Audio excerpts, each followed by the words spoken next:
Bela manhã, manhã de alegria, vem desfazer da noite a escuridão. Foi-se o temor, tristeza e agonia, é hoje o dia da salvação. Saudações, vigia das pessoas! Estamos vendo a série Classe VIP. Essa série tem por objetivo estudar a Bíblia diariamente. Nesta semana, hoje, domingão, dia 8 de junho, estamos vendo a história... Bom dia, cavaleiro. Estamos vendo a história inspiradora de Ruth.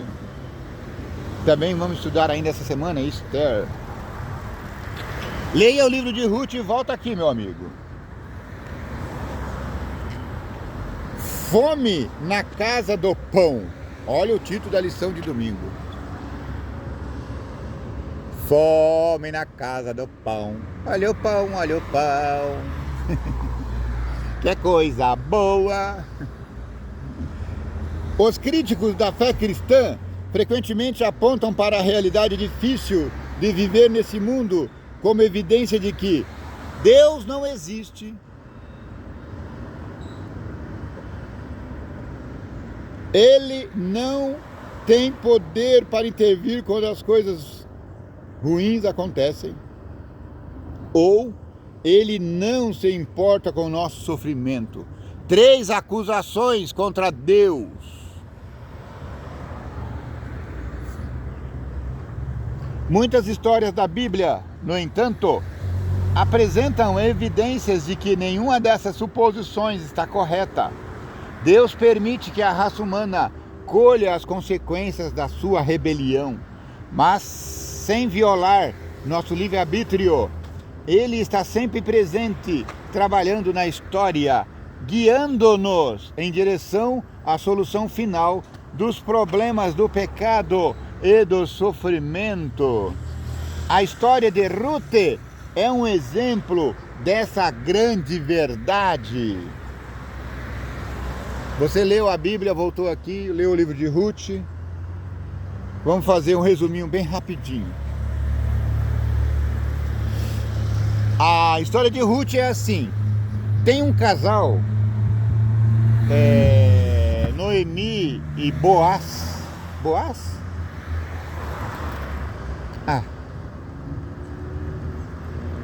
Vou ter que abrir a Bíblia.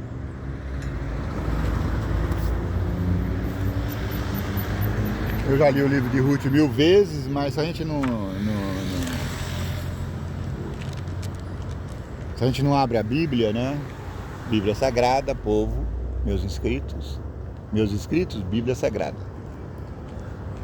A Bíblia é um livro maravilhoso. Nós estamos caçando aqui o livro de Ruth. O livro de Ruth fica logo no comecinho ali, sabe? 1 Samuel, 2 Samuel, aí depois vem Jó. Não, antes de Jó. Já vem Ruth e Esther. Deixa eu ver aqui. Crônicas, Esther. Achei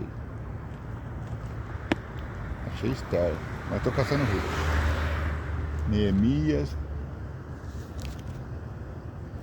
Olha o pão nosso de cada dia.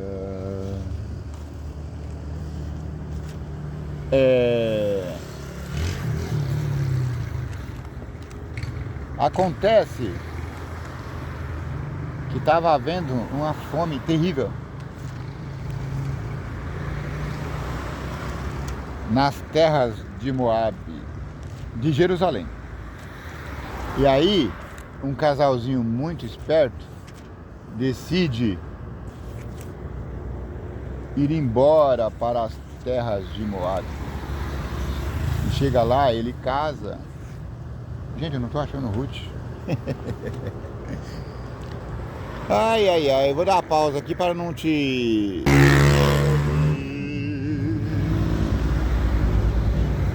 Ruth É que é um livro tão pequenininho, tá aqui, ó, logo depois de Juízes. Eu passei 10 vezes aqui e não achei a Ruth. Ruth, onde você tá, minha filha? Pelo amor de Deus. Olha, ele já passa de Juízes para Samuel.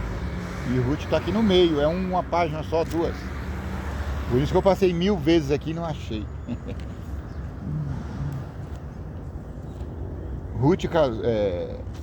Ruth casou com Boaz. Ó, 2 pagininhas. Ah, lembrei do homem agora. Elimeleque. Nos dias em que os juízes julgavam, houve fome na terra de Israel, e um homem de Belém de Judá foi morar por algum tempo na terra de Moabe com sua mulher e seus 2 filhos. Este homem se chamava Elimeleque e sua mulher se chamava Noemi. Os filhos se chamavam Malom e Quilom, eram efrateus de Belém de Judá e foram à terra de Moabe e ficaram ali algum tempo. E depois Elimeleque morreu, o marido de Noemi, então ela ficou sozinha com os filhos. E esses meninos se casaram com mulheres moabitas. O nome de uma era Orfa e o nome da outra era Ruth. E Orfa ficou órfã porque ela abandonou a mãe Noemi.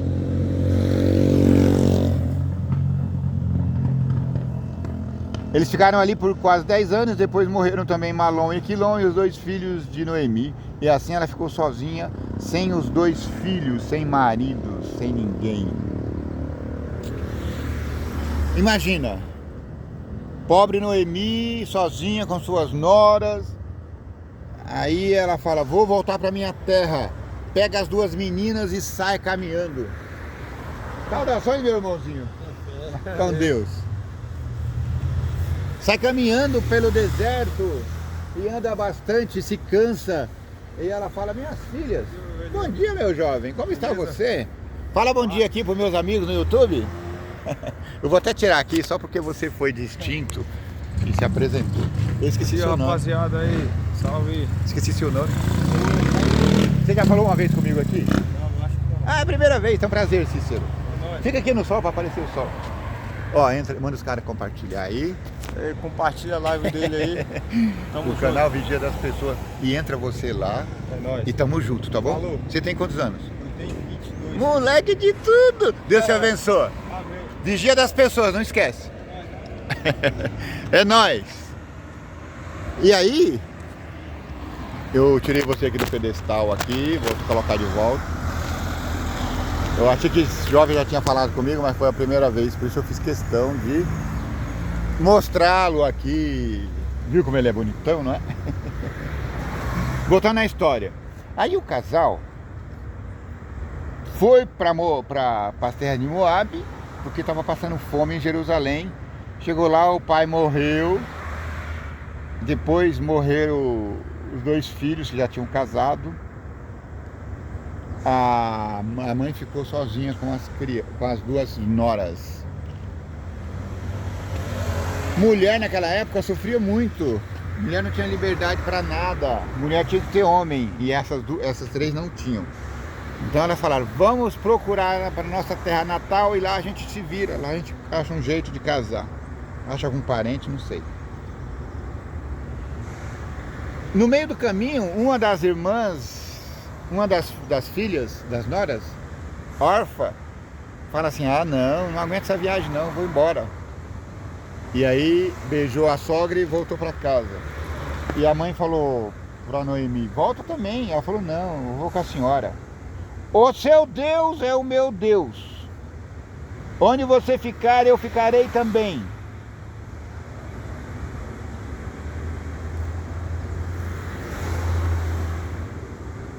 Vou ler aqui o texto, que essa passagem é muito linda. Ela diz a Noemi, não insta para que eu deixe você aqui, e nem me obrigue a não segui-la, porque aonde quer que você for, irei eu, e onde quer que pousar, ali pousarei eu também. O seu povo é o meu povo, o seu Deus é o meu Deus. Onde quer que você morrer, morrerei eu também, e ali serei sepultada. Que o Senhor me castigue, se outra coisa que não seja a morte me separar de você. Gente, que amor dessas nora pela sogra. Sogra e nora tem que ter amor de mãe e filha. Na verdade, existe uma lei aqui no Brasil que você tem que tratar os seus sogros com distinção, como faz com os seus pais. Não existe a figura de ex-sogro ou ex-sogra. Você pode ter 10 ex-esposas ou maridos, mas você não terá nenhuma ex-sogra, porque sogra é sogra para sempre. Aliás, saudação à minha sogra, dona Dija. Aí elas chegaram lá. Naquela época, as mulheres muito pobres, elas iam nos campos e respingavam, quer dizer, pegar grãos que ficavam para trás durante a colheita. E por acaso ela foi, por providência divina, Ruth foi respingar nos campos de Boaz e descobriu que eles eram meio aparentados. E Boaz encheu ela de comida. E ela voltou para casa, ficou contente, falou para... Bom dia, cavaleiro. Falou para a sogra, um homem muito bom, Boaz. E ela disse, esse homem é parente nosso. Achegue-se perto dele.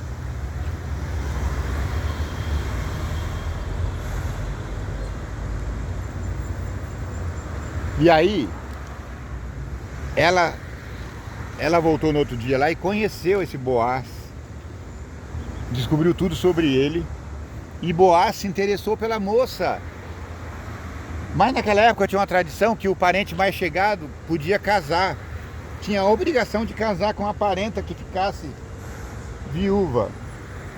E aí Boaz foi lá e procurou esse parente e falou, ó, você tem direito de propriedade sobre as terras. E você quer? Ele falou, quero. Bom dia, meu irmãozinho, vai com Deus. Amém. Aí ele falou, tá, quer, mas vai vir, a esposa vem junto. Aí o carinha falou, não, eu não quero casar não. Porque os filhos nascidos seriam herdeiros de Ruth, né? E aí o parente foi embora e Boaz acabou casando com Ruth. E Ruth teve um filhozinho chamado Obed.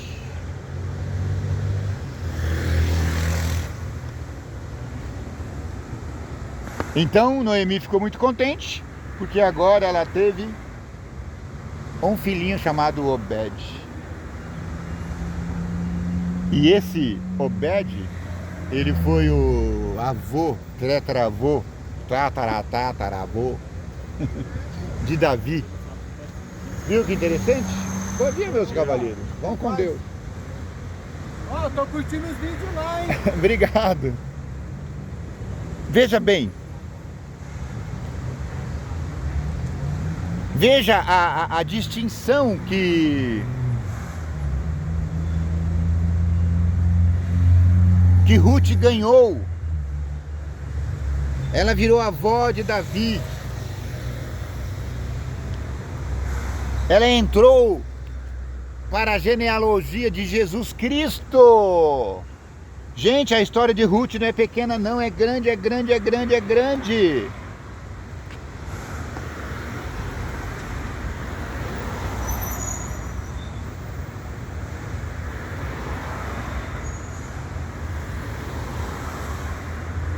O início da história de Ruth, tem a pergunta que eu acho que eu não fiz, né? Quais dificuldades Noemi e Ruth enfrentaram e o que as causaram? Como isso reflete a situação que toda a raça humana enfrenta hoje? Fome, desemprego, doença, morte. O início dessa história é irônico. Houve uma fome que afetou Belém, uma cidade cujo nome significa casa do pão. Na casa do pão acabou o pão. É mole? Podemos nos lembrar da abundância do Éden, onde Deus disse a Adão e Eva, de toda a árvore do jardim você pode comer livremente, Gênesis 2,16. A raça humana começou sua existência com muita fartura e hoje tem muita fartura, farta tudo. Mas não é por causa de Deus, é por causa da ganância humana. Sob os cuidados de um Criador generoso, mas depois trocou seu papel como administradores da criação pela escravidão do pecado. Deus disse a Adão: no suor do teu rosto você vai comer o seu pão, até que volte à terra, porque você é terra e vai voltar à terra. Não existe mãe terra, a terra é sua sepultura. Abra o olho, meu irmãozinho. Assim como Noemi, perdemos a herança que Deus planejou originalmente para nós, e nossa vida se tornou fonte de sofrimento.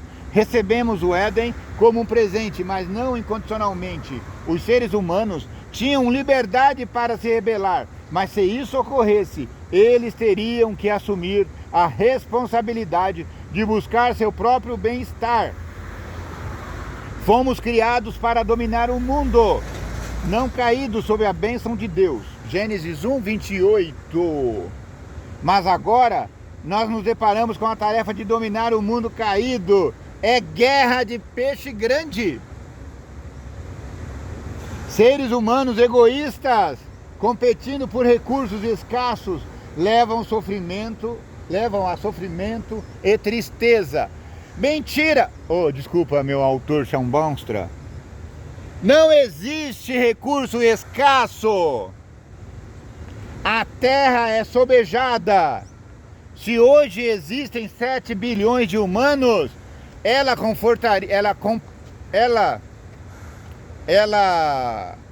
comportaria com tranquilidade o dobro, 14 bilhões. Bom dia, cavaleiro. Então, meu autor querido, não são recursos escassos. O problema é que a ganância humana é muito grande. Teve um milionário que falou assim para essas agências que combatem a fome, que nunca combatem. Lembra o programa Fome Zero, criado pelo PT no começo da sua gestão? Está vivo até hoje. O programa Fome Zero está vivo, mas as pessoas estão morrendo de fome por causa desse famigerado conglomerado político. Então o milionário falou assim para a ONU: quanto você quer para acabar com a fome no mundo? Quanto custa a fome no mundo? Ele falou: tá aqui, na sua mão, tô. Mas eles não querem, porque não é desejo deles acabar com a fome no mundo, porque eles querem subjugar o povo. E o modo melhor de subjugar alguém é controlar sua comida. Vamos dar para ele um Bolsa Família, 500 conto por mês para comprar arroz e feijão. E eles vão nos agradecer por isso. E vão votar em nós para que não perca isso. Ou seja, vamos perpetuar a miséria para dominar o povo. É o que eles estão fazendo aqui na nossa pátria amada Brasil. É o que eles estão fazendo no mundo hoje. O Brasil só não está pior porque, pela misericórdia de Deus, houve um boom de produção dos anos 80, que eram 50 milhões de toneladas de grão, para hoje 500 milhões de toneladas de grão. Graças a Deus, porque se fosse por essa corja safada, nós estávamos na miséria, comendo correia de sapato. Mas graças a Deus, a gente produz muito grãos. O mundo inteiro se alimenta com os grãos do Brasil, graças a Deus. Eu estou aqui, ó, na frente de uma grande fábrica de feijão. A grande fábrica de feijão. Eu chamo de Feijão Maravilha, por causa daquela novela que teve antigamente. 10 entre 10 brasileiros preferem feijão. A fábrica chama aqui Caldo. Eles fabricam feijão. Na verdade, acho que eles nunca fabricaram um grão de feijão. Eles empacotam feijão e outros grãos. para o Brasil todo e para o mundo. Deus provê de modo sobejado. Basta os humanos investir na terra, plantar e colher à vontade. Os recursos não são escassos, tem água para dar e vender. Mas o egoísmo humano permite que metade da população humana passe fome e sede.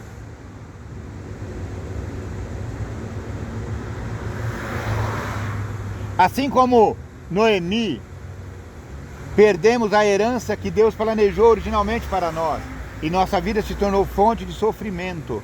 Recebemos o Éden como um presente, mas não incondicionalmente. Os seres humanos tinham liberdade para se rebelar, mas se isso ocorresse, eles teriam que assumir a responsabilidade de buscar seu próprio bem-estar. Fomos criados para dominar o mundo, mas não fomos criados para dominar um mundo caído. Fomos criados para dominar um mundo belo, com muita flora, muita fauna. E agora estamos dominando o mundo caído, perdido, sem recursos. Bom dia, meu jovem. Bom dia, Michel. Vai com Deus. Amém. Amém. Ou seja, nós moramos num paraíso, mas nós não temos o controle desse paraíso. Quem está com a chave do cofre é Satanás, aquele camunhão safado sem vergonha. Bom dia, meu jovem. Ele deita e rola sobre a pobre população humana.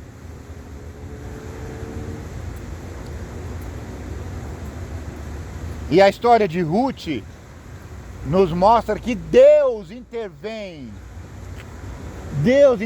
milagrosamente para salvar seu povo.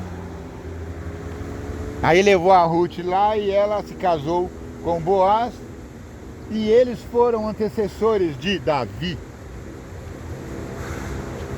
A terra ainda, aqui ó, tá vendo? O autor tá falando o que eu acabei de dizer. A terra ainda produz com fartura, o que é um poderoso testemunho do amor de Deus. Porém, apesar de ela produzir com fartura, tragicamente, entre a ganância humana e os danos do pecado, o mundo parece nos dominar mais do que nós dominamos. Um dia, no entanto, isso acabará. Hoje, eu estou gravando no dia 5, dia do meio ambiente. É o dia do meio ambiente. Mas, meus amigos, esse domínio de Satanás sobre o meio ambiente vai acabar. Um dia nós viveremos em glória aqui, nessa mesma terra. Ela vai ser restaurada, refeita. Com cerca de 6.000 anos de pecado, a terra ainda revela o amor e o poder de Deus? Claro. Claro, claro. Nós estamos vivendo, comendo, casando e dando-nos em casamento. Eu quero dar-me em casamento, mas ninguém está querendo pegar.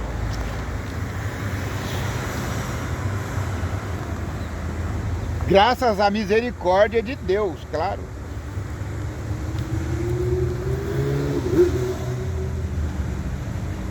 Amanhã nós vamos falar sobre esse menino Boaz, o resgatador. Menino nada, né?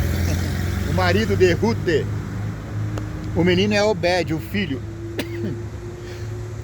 do casamento deles. Desculpa, eu espirrei. Muito obrigado pela fineza da sua companhia.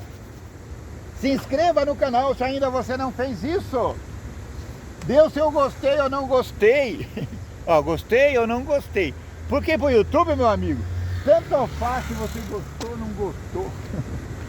O importante para o YouTube é que você se manifeste. Compartilhe esse vídeo.